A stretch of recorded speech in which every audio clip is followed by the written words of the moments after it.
All right, boys. Today, we're doing an angle kit.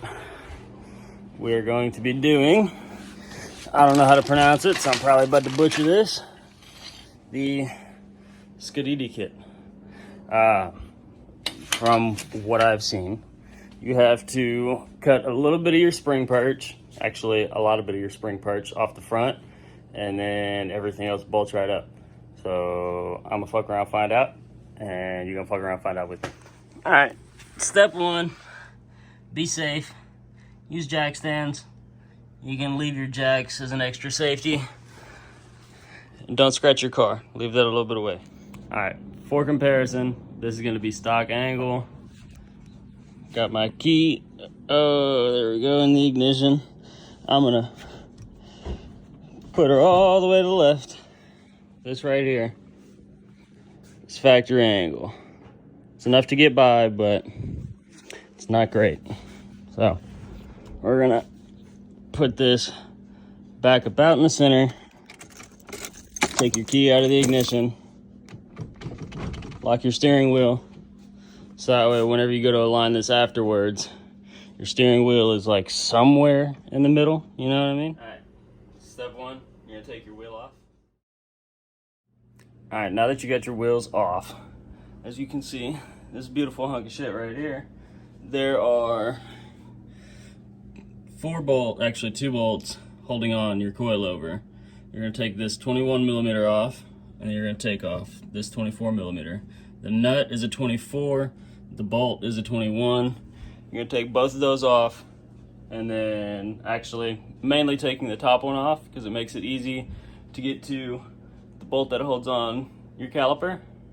So you're gonna take the top one off to make life easy to get this off. And then, so take off coilover bolt at the top, take off brake caliper, and then take off the bottom one, or take off both of these and then take this off. I don't care, just get it done, you know? It was too tight for the impact, and I guess I need to get a 3/8 breaker bar instead of using a 1/2 inch with a 1/2 inch to 3/8 adapter. So next step is call your girlfriend and get a ride to the tool store. All right, we are back from Home Depot. We got a 3/8 breaker bar, and then also got an impact rated 1/2 inch to 3/8 adapter. So that's pretty cool. I'm about to try it again. Hopefully I don't break it this time. I'll let you know how it goes. All right, don't use an extension. All right, learn your lesson after you break your expensive tools, and just grab your 1/2 inch 21.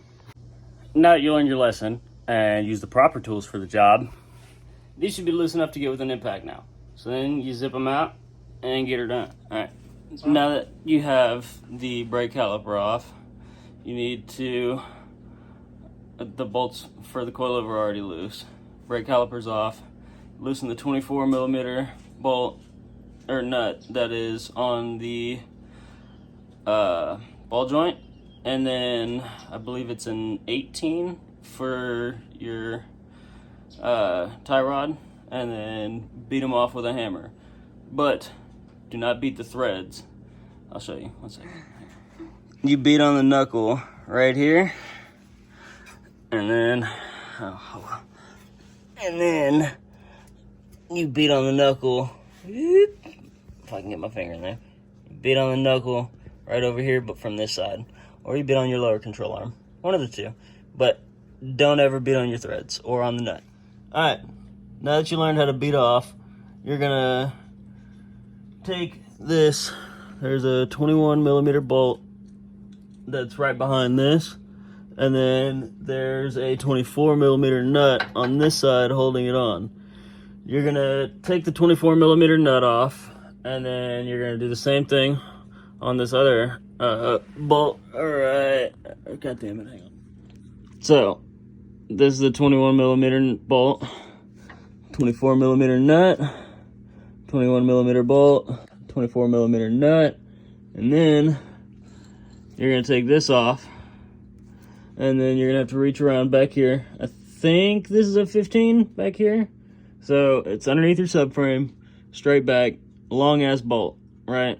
Take it off, get a pry bar, don't mind your grass, and then you pull this off so you can get this bolt to come out. You have to do it. There's no way around it. I tried it, struggled with it for hours. Just don't. Just save yourself the headache. Take this nut and bolt out. Take it out on both sides. Get rid of it, and then pull your rack out. Pull the bolt out and put the new lower control arm in. All right, so to get these out, if you're using an impact, it makes life a lot easier to go ahead and take the 4 16mm bolts and then the 15mm nuts holding on your sway bar. That side I was barely able to get it. This side's a pain in my ass, so I'm gonna go ahead and take the sway bar out, which you need to do in order to do this angle kit anyways. So go ahead and take this 16 back there. This is a 18, right? I think I have. Yeah, 18. And then fucking 15 on the back side. And then you're all good. All right, now that you've been through Nam and back, fighting your bolts that are down here.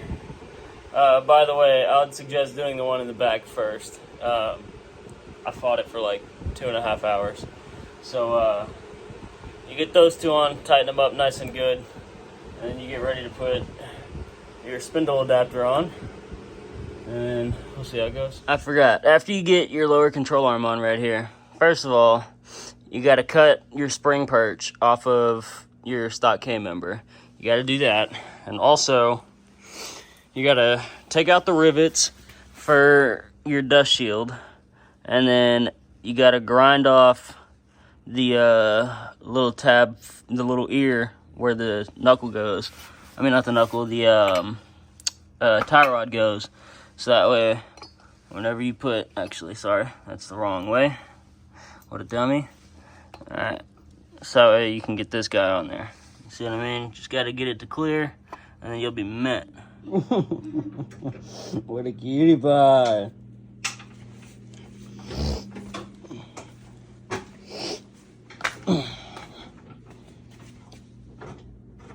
Alright, it's been like a day. I got carried away because shit hit the fan, pretty much. So, I forgot where I left off, but I drilled out where the tie rod goes. You got to drill that out with a 5/8 drill bit, and it's a cunt. Don't go too fast because you'll burn up the drill bit like I did.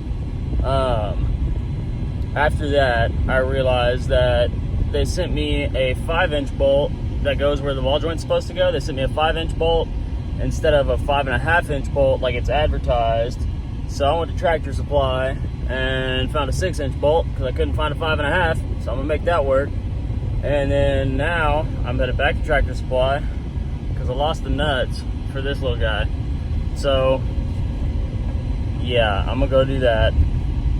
And then I put the extended outer tie rods on. So that's pretty cool. I cut the subframe on, motherfucker, there's a train. I cut the subframe on both sides. That was a bitch too. Yeah, I'm pretty sure that's where I stopped at. So, yeah, that's fine. All right.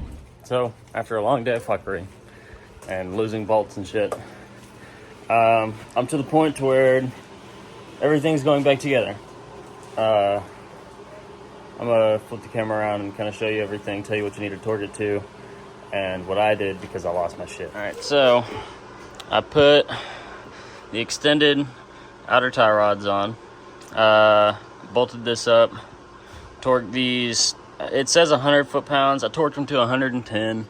I actually don't think I've torqued this yet. I kind of need to do that. Back here, it says torque them to 120. I torqued them to 125 just for, you know, my peace of mind, because with drifting, everything's fucking crazy. It's super harsh on everything. These, I'm about to look up the torque spec on. I'm going to torque these guys on, look up the torque spec on this, so everything's all good. But as of right now, this side's almost done. It's kind of sick. I also have the little plates, the limiter plates, whatever it is, that go on the back of this. So yeah, it's pretty tight.